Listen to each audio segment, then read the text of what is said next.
अस्सलाम वालेकुम my students. Hopefully you are are doing very well. आज जो है हम आपको पता है जैसे कि कल को आपका एग्ज़ाम है 2025 सीएसएस का। आज एसए का और प्रेसी का था। तो जो मैंने एसए का गैस बताया था और सारा प्रेसी का ऑलमोस्ट जो है 70-80% जो है वही पेपर आया। तो इसी पर फिर जो है मैंने सोचा कि चले करंट अफेयर का गैस जो है वो सब लोगों के साथ जो है शेयर कर दिया जाए। तो ये आपको जो है मैंने 15 क्वेश्चन लिस्ट किए हैं। अगर आप ये 15 क्वेश्चन को अच्छे तरीके से कल के करंट अफेयर के पेपर के लिए तैयार करके जाते हैं तो ऑब्वियसली आप जो है अच्छे मार्क्स आराम से उनसे ले सकते हैं। तो मैं क्वेश्चन को जो है आपके साथ शेयर कर रहा हूँ। सबसे पहले तो एक तो अगर आप इनका आंसर ढूंढ सकें तो ढूंढ ले। अगर आपको ये क्वेश्चन जो है इनका आंसर चाहिए तो आपको पेड जो है वो मिल जाएगा आंसर। तो आंसर इनके जो है पेड होंगे आपके लिए। अदरवाइज अगर आप सिर्फ सिर्फ क्वेश्चन लेना चाहते हैं तो मैंने आपको बता दिए तो आप खुद सर्च कर लेंगे। ठीक है जी। तो हम थोड़ा सा मैं इनके अंदर आपको बताता जाता हूँ आपने करना भी क्या है। तो क्वेश्चन भी देख लेते हैं। सबसे पहले जो मैंने क्वेश्चन को लिस्ट किया है वो किया है, इस क्वेश्चन को लिस्ट किया है। पहला, what are the implication of ongoing conflict Ukraine on global energy market and international relations. ये सबसे पहला जो है इम्प्लीकेशन क्या है। ठीक है जी। ऑनगोइंग कॉन्फ्लिक्ट यूक्रेन का जो कॉन्फ्लिक्ट चल रहा है रशिया यूक्रेन वार, तो उस पर जो है ग्लोबल एनर्जी मार्केट के अंदर या इंटरनेशनल रिलेशन के अंदर क्या क्या चीज़ें हैं जिसमें हम डिस्कस करने हैं economic and Jio political consequences जो है वार के जरिए से जो है रीजन के अंदर हो रहे हैं या ग्लोबल स्केल्स पर हो रहे हैं। सबसे बड़ा जो है यूरोप को मसला आ रहा है एनर्जी क्राइसिस का। ठीक है। तो उसको सारी चीज़ों को डिस्कस करना है थोड़ा सा। यूक्रेन स्टार्ट हमने कहाँ से लेना है, यूक्रेन के रिलेशन से स्टार्ट लेना है। ठीक है। कि कॉन्फ्लिक्ट क्या है थोड़ा सा बैकग्राउंड से लेकर चलेंगे इसको थोड़ा सा। फिर उसके ऊपर जो है इकोनॉमिक और जियो पॉलिटिकल पॉलिटिकल जो कॉन्सिक्वेंसेस हैं उनके बारे में डिस्कस करेंगे सारे के सारे। ठीक है जी। 8-8 10-10 हेडिंग्स पर हम जो है लिख देंगे। दूसरा क्वेश्चन जो है मैंने किया है वो है explain the role of United Nation in addressing climate change, how effective has it been in implementing global environment policies.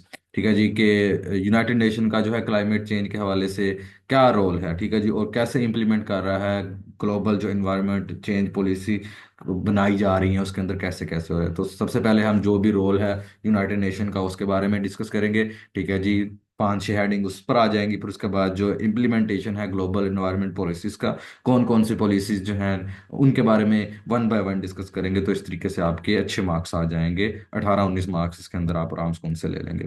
ठीक है जी। अगर आपको इनके आंसर चाहिए जो कि पेड होंगे तो आप जो है इस नंबर पे व्हाट्सएप पर टेक्स्ट करके जो है, ठीक है जी, 0327870813, ठीक है जी, पर जो है रब्ता कर सकते हैं। तो आपको जो है मिल जाएंगे। उसके बाद जो है तीसरा जो है क्वेश्चन जो मैंने एनालिस्ट किया है वो क्या है, what is the significance of G20 summit and global economic governance, analyse the key outcome of the most recent G20 summit. ठीक है जी। के सबसे पहले हमने सिग्निफिकेंस करनी है G20 समिट की। ठीक है जी। ग्लोबल इकोनॉमिक गवर्नेंस है उसके अंदर और उसके जो आउटकम है G20 समिट जो रिसेंट हुई है उसके अंदर। ठीक है जी। क्या क्या आउटकम हो सकते हैं वो सारे के सारे आपने जो है डिस्कस करने हैं। ठीक है जी। तो ये G20 समिट के हवाले से इसी इसी की चीज़ के रिलेटेड क्वेश्चन आ सकता है। थोड़ी सी हेडिंग्स वर्डिंग वगैरह चेंजिंग हो सकती है but same same to same ही क्वेश्चन होगा। ठीक है। 2-3 वर्ड ऊपर नीचे हो सकते हैं। बाकी क्वेश्चन मैंने ये थोड़े से सिंपल लिखे हैं आपको बट सीएसएस के अंदर थोड़े से घुमा फिरा के आएंगे बट क्वेश्चन यही होगा। ठीक है जी। इससे यूनाइट नेशन के हवाले से क्लाइमेट या इम्प्लीकेशन के हवाले से आ जाएगा। तो यही क्वेश्चन आएगा, आपने यही आंसर लिखना है। ठीक है जी। उसके बाद जो है एनर्जी क्राइसिस के हवाले से यूक्रेन की वजह से यूक्रेन कॉन्फ्लिक्ट या यूक्रेन रशिया वार या रशिया वार या इस तरह का कोई भी वर्ड यूज कर आ जाए ना एनर्जी मार्केट के या इंटरनेशनल रिलेशन के हवाले से या अकेला एनर्जी या अकेला इंटरनेशनल रिलेशन के हवाले से, तो आपने सारा का सारा जो है आंसर वही सेम टू सेम लिखना है। ठीक है जी। थोड़ी सी ऊपर नीचे वर्डिंग हो सकती है बाकी आपने आंसर सारा का सारा सेम एज इट इज यही जो मैंने प्रोवाइड की है वही लिखना है। ठीक है जी। Describe the main objective of the Paris agreement climate change have countries been able to meet their target and what challenges lie ahead. ठीक है जी, आपने जो मेन ऑब्जेक्टिव है पेरिस एग्रीमेंट क्लाइमेट चेंज के हवाले से, जो पेरिस एग्रीमेंट हुआ था, उसकी मेन ऑब्जेक्टिव डिस्कस करनी है, और जो जिन जिन कंट्री ने जो है टारगेट किया है या चैलेंजेस हैं उनके लिए, वो सारी की सारी चीज़ें आपने डिस्कस करनी है सब कंट्रीज के हवाले से थोड़ी थोड़ी। ठीक है जी, तो इस तरीके से 8-10 पेज आपने लिख देना है। What are the key reason behind the recent rise in inflation globally, के की रीजंस कौन सी हैं जो कि इन्फ्लेशन जो है ग्लोबली जो है रिसेंट राइज कर रही है, उसकी कौन कौन सी रीजन है। ठीक है जी, वो आपने दे देनी है रीजन, 8 से 10 रीजन दे देनी है। और and how are countries responding to mitigate the effects, के कंट्री किस तरीके से रिस्पॉन्ड कर रही हैं, उसके अंदर जो आपने इम्प्लीकेशंस है, कंट्री क्या क्या काम कर रही हैं, वो सारी की सारी चीज़ें आपने लिख देनी है। ठीक है जी, इसके बाद जो है discuss the impact of artificial intelligence on the global workforce and economy, के जो इम्पैक्ट है आर्टिफिशियल इंटेलिजेंस के ग्लोबल वर्कफोर्स पर, इकोनॉमी पर, वो सारे के सारे डिस्कस कर देने हैं।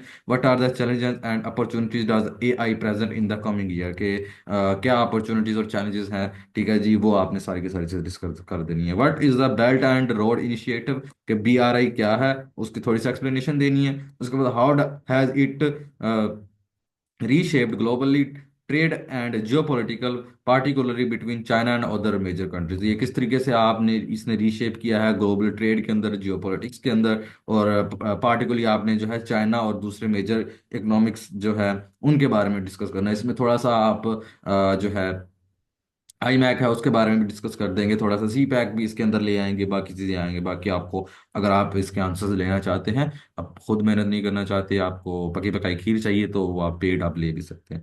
ठीक है जी, उसके लिए आपको इस नंबर पे टेक्स्ट करके आप मुझसे पेड ले सकते हैं आंसर व्हाट्सएप पर। ठीक है जी, उसके बाद assess the role of social media in shaping modern political movements and public opinion. What are the positive and negative aspects of its influence on democracy, कि आपने सोशल मीडिया का शेप करने के लिए पॉलिटिकल मूवमेंट्स और public opinion क्या है, और उसके बाद पॉजिटिव और नेगेटिव इम्पैक्ट्स क्या है डेमोक्रेसी के ऊपर, ये हवाले से आपने जो है डिस्कस करने हैं। इस तरीके से डेमोक्रेसी का जो ऐसे है वो भी मैंने बताया था प्रीवियसली, तो वो भी आप जो है इसी तरीके से, ये क्वेश्चन भी डेमोक्रेसी पर आपका आ सकता है।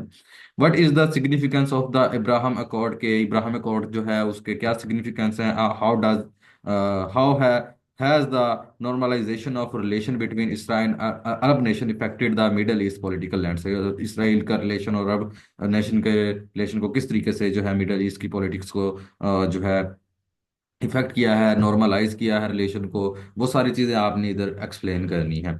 ठीक है जी, उसके बाद जो है evaluate the current state of US China relation, what are the key points of contention and how might this relationship evolve in future, कि ये किस तरीके से इवॉल्व कर सकता है फ्यूचर के अंदर रिलेशन, जो सारा का सारा आप एक्सप्लेन कर सकते हैं।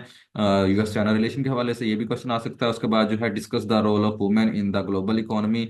ठीक है जी, वुमेन्स का रोल क्या है ग्लोबल इकोनॉमी के अंदर, वो डिस्कस करते हैं। How have women contributed in leadership, entrepreneurship and politics evolve in recent year, किस तरीके से जो है वुमेन ने कंट्रीब्यूट किया है लीडरशिप इन वगैरह चीज़ों में, ये सारी की सारी चीज़ें आप एक्सप्लेन कर सकते हैं। केस स्टडीज आप ऐड कर सकते हैं इसके अंदर, डिफरेंट जो भी आपके अंदर हो, आप मतलब जो भी आपने आपने पढ़ी हुई हो या देखी हुई हो। उसके बाद जो है व्हाट आर द 12वां क्वेश्चन है, what are the primary challenges and opportunities for the sustainable development in energy emerging economics, focus on the sector such as energy, agriculture and technology, के फोकस किस चीज़ पे करना है, एनर्जी पर, agriculture पर, टेक्नोलॉजी पर। Examine the ongoing refugee crisis various part in the world, के जितने भी रेफ्यूजी क्राइसिस हो रहे हैं डिफरेंट पार्ट के अंदर वर्ल्ड के अंदर, वो सारी की सारी डिस्कस करनी है। और मिडल ईस्ट के अंदर, अफ्रीका के अंदर, what are the root cause and how countries responding. ठीक है जी, उसके बाद जो है what have been the global response to कोविड-19 pandemic in term of public health, economy and social stability, what lesson can be learn from the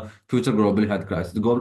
health crisis आपको पता है दुनिया के अंदर बहुत बड़ा ही मसला है, तो यहाँ पर कोविड-19 का जो है रेफरेंस देकर, ये ग्लोबल इसमें रेफरेंस दे रहा है सिर्फ कोविड-19 का, बट इसमें असल चीज जो पूछ रहा है कि हमने अपनी इकोनॉमी को, पब्लिक हेल्थ को और सोशल स्टेबिलिटी को किस तरीके से जो है हमने रिस्पॉन्ड करना है, और उसके हमने क्या लेसन लर्न कर सकते हैं फ्यूचर क्राइसिस के लिए इन सब चीज़ों से, कोविड-19 की वजह से।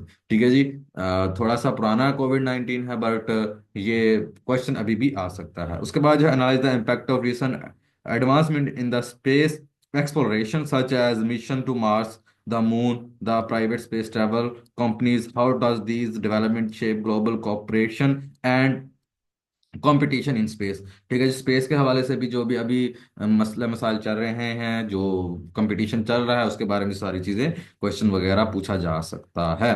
ठीक है जी, ये सारी चीज़ें मैंने आपको क्वेश्चन बता दी हैं। ये आप 15 क्वेश्चन लाजमी देख के जाएंगे, लाजमी याद करके जाएंगे कल के पेपर के लिए। इसमें से आपके ऑलमोस्ट जो है 50% क्वेश्चन आ सकते हैं। तो ये आप अपना तैयार कर सकते हैं। अगर आपको इनका आंसर चाहिए, वो आपको पेड मिल जाएगा। तो आपको इस नंबर पर जो है व्हाट्सएप टेक्स्ट करना होगा, तो आप इस पर आंसर इसके ले सकते हैं। ठीक है जी, आज का लेक्चर यहीं तक। अपना ख्याल रखिएगा, दुआ में याद रखिएगा। अल्लाह ने के बाद।